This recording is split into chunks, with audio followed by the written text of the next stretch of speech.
Welcome to the TLC, the Life Coach Podcast with Matt Halloran. Every week, one of the world's top life coaches, Matt Halloran, will share his wisdom through stories and ideas to help you live the best life possible. Success is only a podcast away.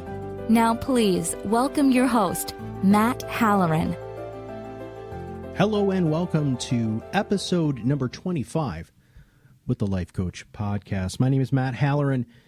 Today we're going to talk about one very simple three-letter word that inspires, confuses, scares, but answers so much about life. And that word is why. The word has been made famous recently by Simon Sinek when he created the book and the talks about Start With Why.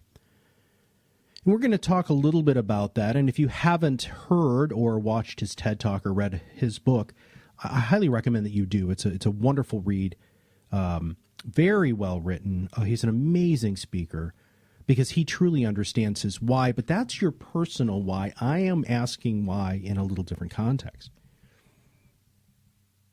I'm asking why when somebody asks you why, not you asking yourself why. Like, what is your why? I want you to start thinking about when somebody challenges you and says, why, maybe why did you do that? Why did you say that? Anything that starts with why, it has a visceral response. Visceral means like you feel it in your gut, in your body, in your bones, in your soul. Should we go through life without forcing people or putting people in the situation of needing to ask us why? I don't know. I love it when somebody asks me why. Usually when it's in a positive sort of context, right? When somebody you love says, why did you do that? You know, it's really difficult to get past that, right? It's a very difficult thing to not have that visceral feeling, that feeling of being challenged. But if you are having that visceral feeling, that feeling like you're being challenged, it is an absolutely amazing opportunity for you to take a step back and do self-analysis. We have talked about this since this is episode 25. You know, we've talked about this a lot on a lot of these podcasts, and I'm not the only life coach podcaster out there, and I'm definitely not the only life coach podcaster out there who's talking about this, but you have to take a look at yourself. If somebody who you love is seriously questioning your motivation for a behavior, shouldn't you question it too? When you see something on television or you hear a news article or your crazy Uncle Jim posts something on Facebook that makes you say why, it doesn't end there. And that's part of the problem today. Instead of beginning a dialogue on things that confuse, confront, make us really think twice about what we're doing, we run, we stop, we hide, we unfriend. When you have somebody in your life who has the gumption, who has the just raw will to confront a behavior, a statement, a belief that you have, you should respect them. You should embrace that challenge. You should open your ears and close your mouth and hear the other side of what's going on. I have one of my best friends' father. I follow him on Facebook. And I'm not a young gentleman, so neither is not only just my friend, but his dad is getting up there in age. And he posts some stuff that is just, it's astronomically insane. I love him dearly, and I ask him why. I ask him not publicly because I don't want to embarrass, but I ask him why he posts things. And even when I don't fully ask him why, instead of doing what most of you do, which is to turn it off, turn it down, scroll past it, is I pause and I read it. a lot of times I'll get 3/4 of the way through the article, or I'll get through listening to something. He posts a lot of videos. I'll watch the videos. And there's bias there, and we know that. But there's merit. You have to give somebody the ability to express their feelings and their thoughts and what their why is behind their behavior, thoughts, or ideas. Why is a beautiful question. Ask a teenager why they do something. Their general answer is they don't know. But if you shut up and just listen and give them the space to make an analysis, because most of them aren't analyzing their behavior as much as we do with all of our baggage as adults, sometimes they come up with amazing things. And in fact, we did a podcast right at the beginning of the series called Listening is the New Sexy. And if you haven't listened to it, I highly recommend that you go back, because I talk about the importance of being quiet and shutting up and listening, and why is another sort of trigger for that. But it's also a trigger for you to make a list mentally, sometimes even writing it down, typing it out, of when people frequently ask you why about something that you do. So let's take smoking for an example. Ask a smoker why they smoke. Addicted is not one of the first words that come out. I love it. It relaxes me.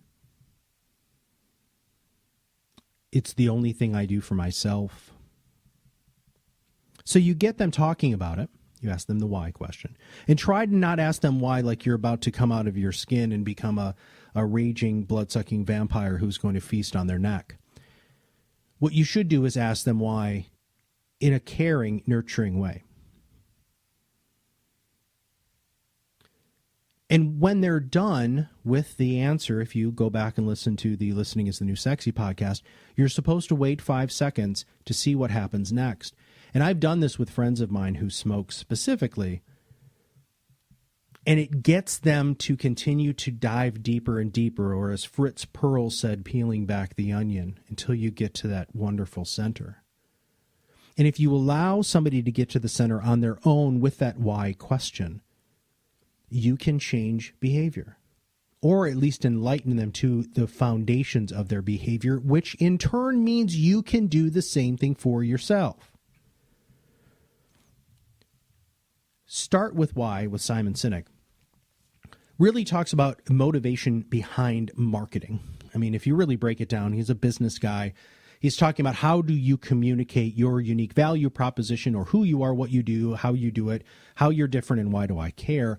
And if we start from a different angle, which is the why instead of the end result, things really change. And he's really changed the way that people communicate and market, especially products and services.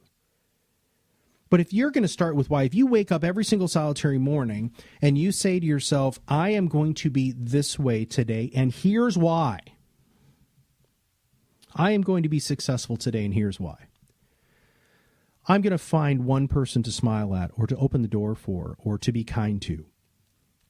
We did that mini-series on how to be an angel here on earth. When you're working in La La Land and you're working on trying to become that angel here on earth, you should be starting with why, because your why is to be an angel on this earth. Your why isn't the behavior that leads you to you being an angel here on earth.